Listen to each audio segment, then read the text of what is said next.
It is 9:09 at the Big 550 KTRS. I am Paul Harris, filling in for McGraw a couple more days. He'll be back from vacation on Thursday. I will take that day off, and then Friday I'll return to my regular Friday afternoon show from 3 until 6. We call it the Friday edition of the large morning show in the afternoon. But here we've got the regular-sized morning show in the morning, and I'm glad to have you along. I've talked many times about my trips to Las Vegas, which started sometime around 1989, I think was the first time I went there. And I was kind of a rookie poker player at the time, and one of the first places I wanted to play was a casino that was world famous for poker called Binion's Horseshoe. And I went there, and this was the day when you could still smoke in casinos, and the people at the Binion's Horseshoe Casino smoked big time. They had low ceilings, and the smoke just hung there in the air. It was kind of dirty. The white $1 chips were so dirty you couldn't tell them in some cases from the black $100 chips. But Binion's had a reputation for taking care of poker players. They even had a free buffet for poker players, lunch and dinner 7 days a week, right there adjacent to the poker room, because they wanted players to come and stay and feel comfortable. And that all goes back to a man by the name of Benny Binion, who had started the place in the early 1950s and who, for some people, is known as one of the innovators of Las Vegas, not just for poker, but for all sorts of gambling. His story is told now in a new book called Blood Aces, The Wild Ride of Benny Binion, the Texas gangster who created Vegas. And here's the man who has written the book, Doug Swanson. Hi, Doug. Hey, Paul. How you doing? Good. Welcome to the show. Thank you. So before we talk about the Vegas portion of Benny Binion's life, we have to tell a little bit about the Texas portion of his life, where I think the word gangster would have to apply, right?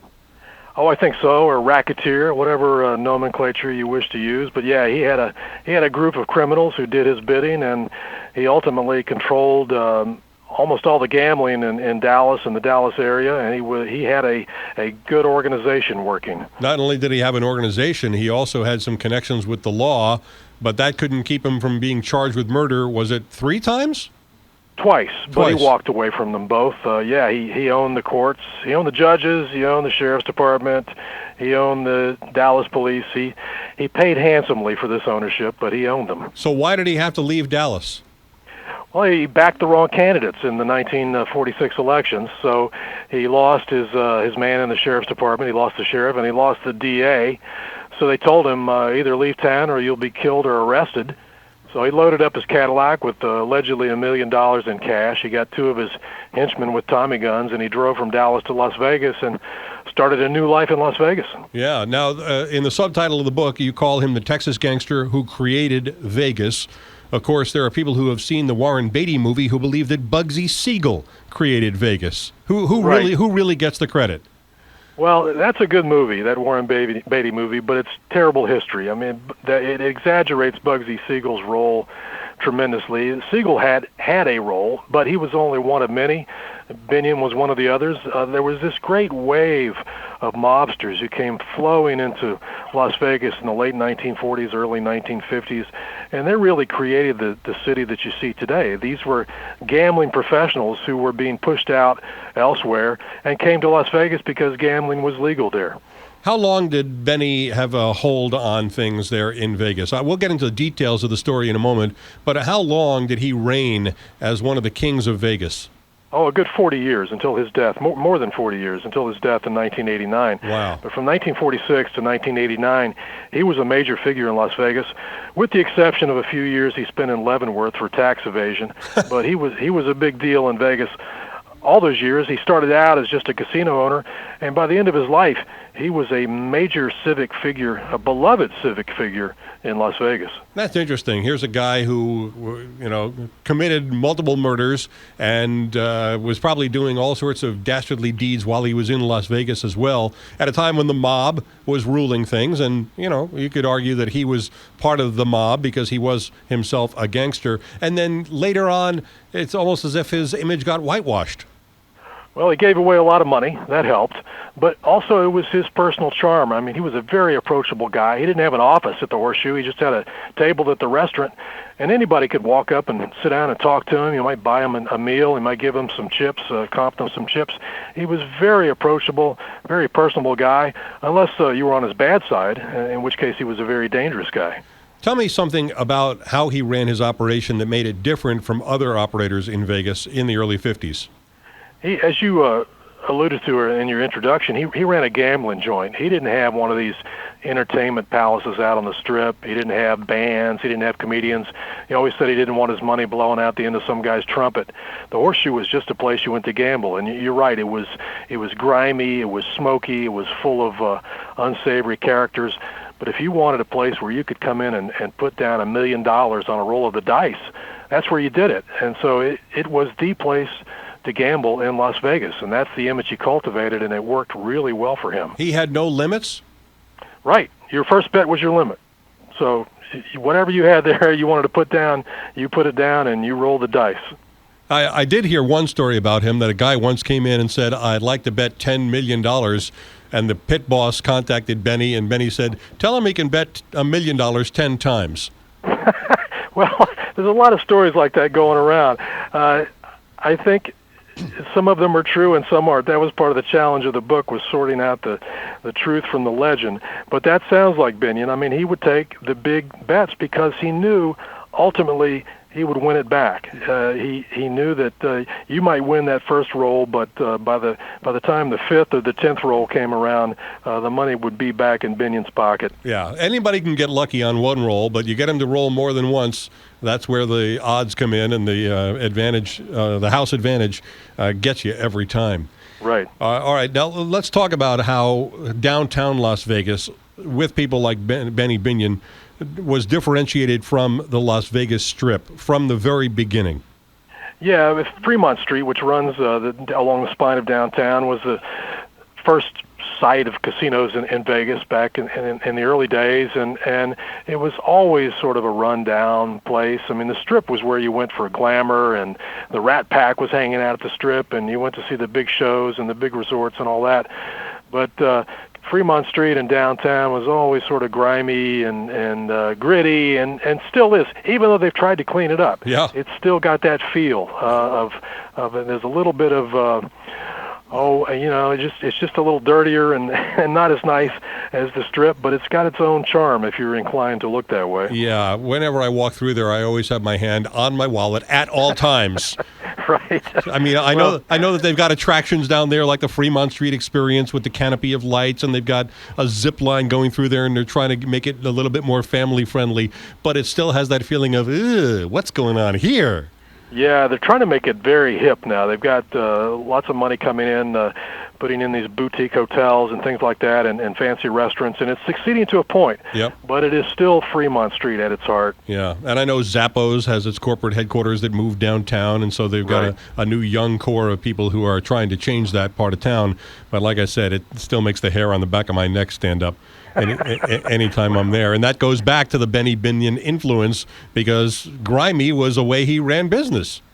Yeah, he just ran a gambling joint. That was what he ran. That was the end of the story. And he was, as I said, he was very successful at it. And you came in to gamble, and he didn't cheat at the Horseshoe, because if you got caught cheating, they didn't call the police. They had their own guys who took you out back and beat you up pretty good. Sometimes they might kill people for doing this, but you didn't mess around at the Horseshoe. You came to gamble, and you did it straight up, and if you caused a problem, then you had a problem. Now, one of the tourist attractions that I know that was there for a very long time was a display of $1 million in cash embedded in plastic, which everybody who went to the Horseshoe seemed like they had to have a picture of themselves taken in front of that. Was that real money?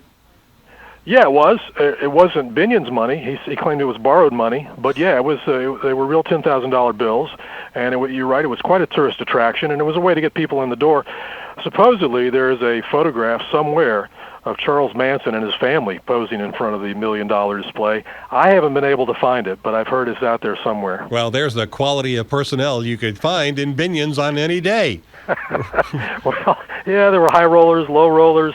There were some of the most powerful people in Nevada would come by and have lunch with Benny, but at the same time, you had professional hitmen, drug dealers, guys like that. They came to the Horseshoe as well. Let's talk about the operations. You just mentioned a moment ago, don't get caught cheating there, or you're going to get taken out back, and you may or may not emerge from that room in one piece. Tell me some of the other things that operated under Benny's control, and similarly, the other mobsters who were running Vegas for decades. Well, Binion had his own little niche there, and yeah, he got along pretty well with the other mobsters who were running the other casinos. There was a very rough introduction period for him when he first came to Las Vegas, and they framed one of his friends for murder, sort of trying to show him who was boss. But ultimately, there was a mutual respect there with Binion and the other gangsters, and I call him the Will Rogers of mobsters, because he never met one he didn't like. He would go on and on about what a great guy Bugsy Siegel was, and Meyer Lansky and Mo Dalitz and these other guys who were well connected with organized crime. And Binion was their friend, and as he was friends with many people, as I said, he was friends with the powerful, he was friends with the criminals, he was friends with anyone who would come in and say hello to him. That was one of the big attractions. You could walk in and meet this gangster there at his table in the restaurant. So that's just the way he ran it. Even though they may have had a business rivalry, they still got along with each other, and there wasn't war going on between them? No, there were a few skirmishes. When Benny was in Leavenworth, he had to cede control of the Horseshoe to some mobsters, but he came back out of Leavenworth and bought his share back and took it back over.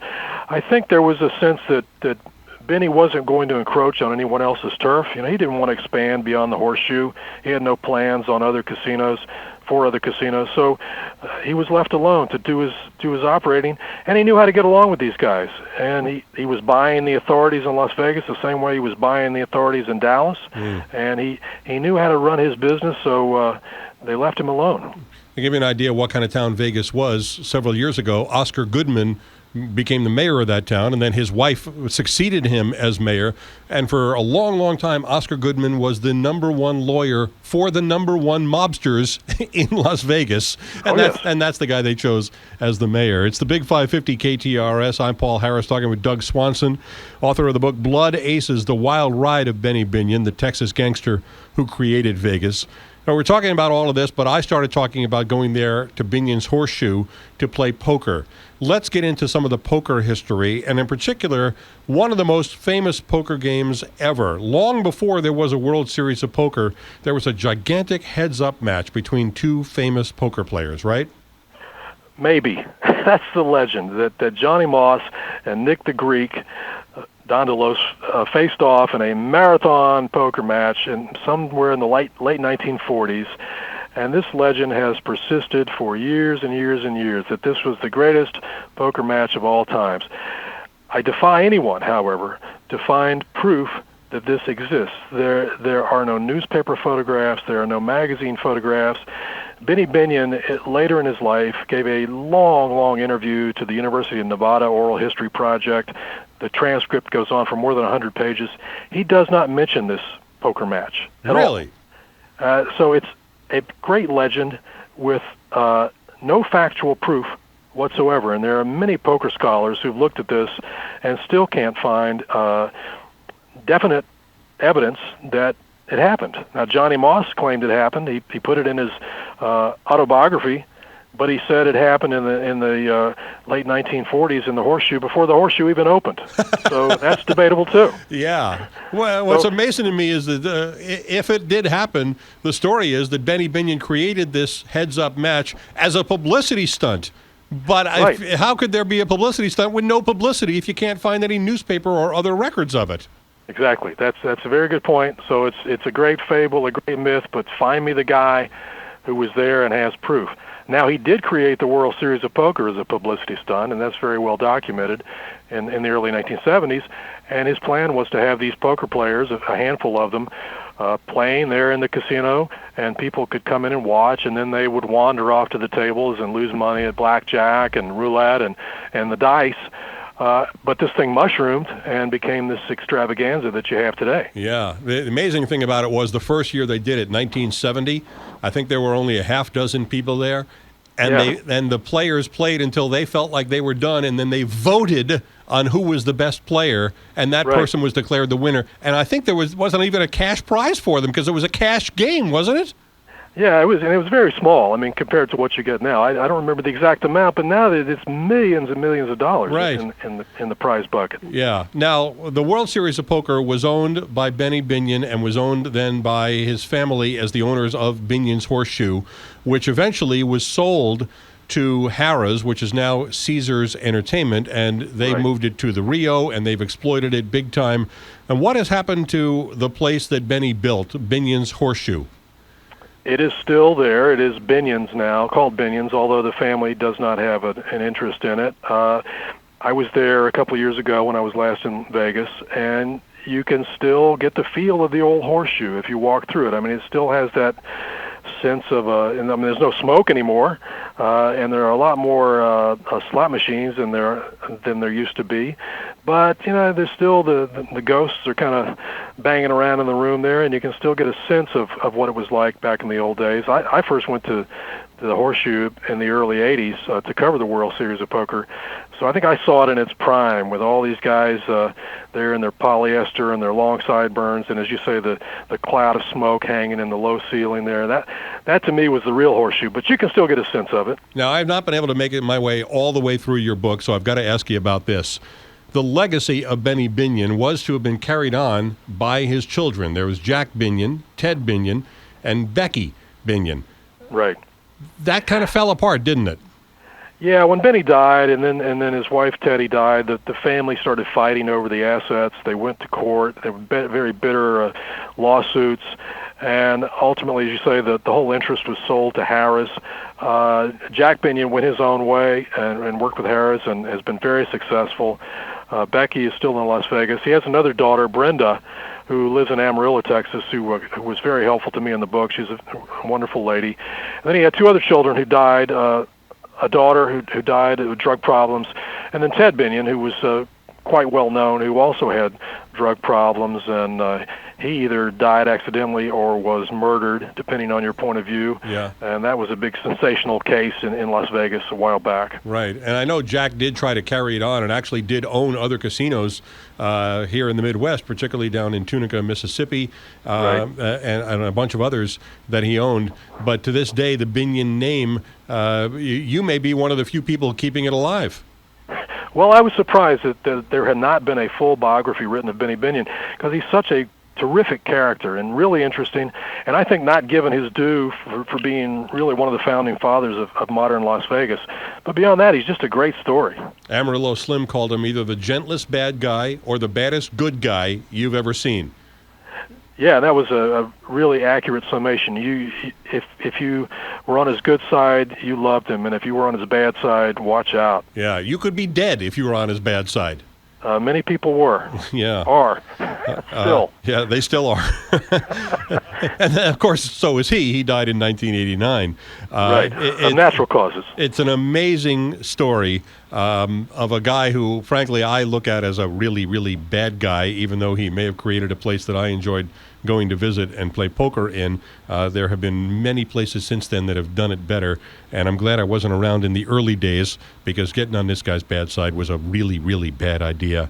The book is called Blood Aces, The Wild Ride of Benny Binion, the Texas gangster who created Vegas, and here's the man who wrote it, Doug Swanson. Thanks so much for joining me here today. Thank you, Paul. It was a pleasure. I'm Paul Harris. This is the Big 550 KTRS. This is McGraw Live on KPLR.